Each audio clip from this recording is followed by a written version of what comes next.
Ibu, bapak, saudari, saudara, rekan-rekan muda, dan adik-adik sekalian, dimanapun kalian berada, bertemu kembali dengan saya, Romo Tino SSCC, di dalam catatan pesiarah. Sebagai orang beriman, mestinya kita menyadari bahwa di dalam lika-liku kehidupan, Anda dan saya serta kita semua dituntut untuk senantiasa belajar mencintai meskipun kadangkala penolakan menjadi lebih dominan, baik yang berasal dari dalam diri sendiri maupun untuk mencintai yang lain. Tetapi percayalah, ketika kita senantiasa setia di dalam belajar, kita dimampukan untuk menjadikan hidup kita penuh dengan berkat-Nya. Sebelum kita mendengarkan permenungan dari catatan pesiarah, marilah kita membuat tanda kemenangan Kristus. Dalam nama Bapa dan Putera dan Roh Kudus. Amin. Allah Bapa yang Maha Kasih, Engkau telah memenuhi hati Santo Vincentius Imam dengan keutamaan kerasulan untuk menyejahterakan kaum miskin dan menimba kaum rohaniwan. Semoga kami dikobarkan oleh semangat yang sama, mengasihi apa yang dikasihnya dan melaksanakan apa yang diajarkannya di dalam persiaran hidup kami. Demi Kristus Tuhan dan pengantara kami. Amin. Ibu, bapak, saudari, saudara, rekan-rekan muda, dan adik-adik sekalian yang terkasih di dalam Yesus Kristus. Tentu Anda, saya, serta kita semua pernah mengalami yang namanya krisis kehidupan, di mana kita mulai mempertanyakan apa gunanya kita hidup di dunia ini. Mengapa jika Tuhan menyayangi, saya harus dilahirkan di keluarga yang sedemikian? Kenapa jika Tuhan menyayangi, membiarkan saya salah memilih pasangan hidup saya, teman sekomunitas saya, atau mengapa Tuhan membiarkan saya berada di dalam komunitas, hidup bermasyarakat dan hidup menggereja yang sedemikian rupa? Ada begitu banyak pertanyaan-pertanyaan yang membuat kita kehilangan makna di dalam persiaran hidup. Mengeluh bukanlah penyelesaian, lari dari persoalan bukanlah solusi. Ayub mengajarkan kepada kita semua untuk senantiasa berani mengevaluasi diri kita sendiri.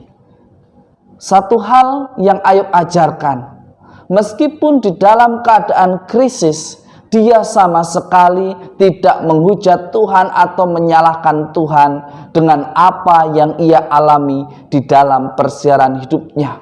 Ia kehilangan hartanya, ia kehilangan istri dan anak-anaknya, ia kehilangan para pekerjanya. Tetapi ia tidak pernah menghujat Tuhan.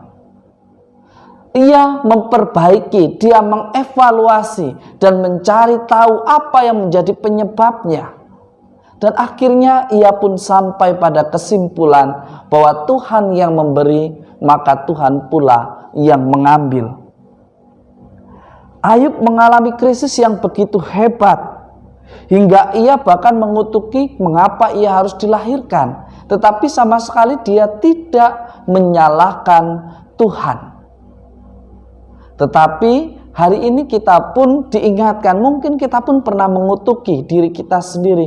Mengapa kita membiarkan diri kita sampai mengalami hal-hal yang sepahit ini? Mengapa kita terlalu bodoh untuk membuat keputusan yang mengatasnamakan cinta? Padahal cinta yang sejati senantiasa menunjukkan kebenaran yang sejati, bukan justru membiarkan kebiasaan yang buruk terus berulang dan terjadi dan membuat keluarga kita berantakan dan membuat komunitas kita menghadapi begitu banyak persoalan dan membuat gereja kita tidak bisa berkembang dan bersaksi dengan baik dan benar. Seringkali hal inilah yang juga dialami oleh kita dan juga dua murid yang dikisahkan di dalam Injil suci menurut Lukas pada hari ini. Hampir semua orang pernah mengalami yang namanya penolakan. Tetapi yang menentukan apakah kita bertumbuh dan berkembang atau tidak, cara kita menghadapi penolakan itu. Tentu ditolak adalah sesuatu yang tidak enak. Kita menjadi tidak nyaman. Kita menjadi memiliki batas-batas tertentu yang mungkin kita harus dengan hati-hati melakukannya. Tetapi Yesus menegur kepada kita semua.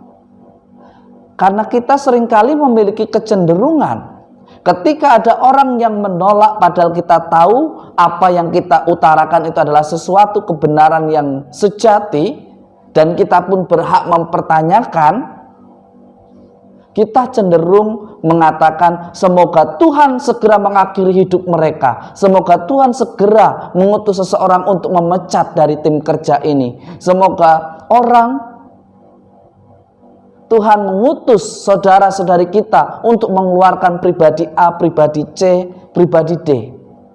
Tetapi beranikah kita untuk senantiasa menghidupi apa yang diperintahkan oleh Tuhan Yesus pada hari ini? Dia mengatakan kita datang bukan untuk menghakimi atau memusnahkan, tetapi membuat orang sadar akan kesalahannya dan berani memperbaiki hidupnya dan berani memuliakan Tuhan di dalam hidupnya sebagai bentuk pertobatannya.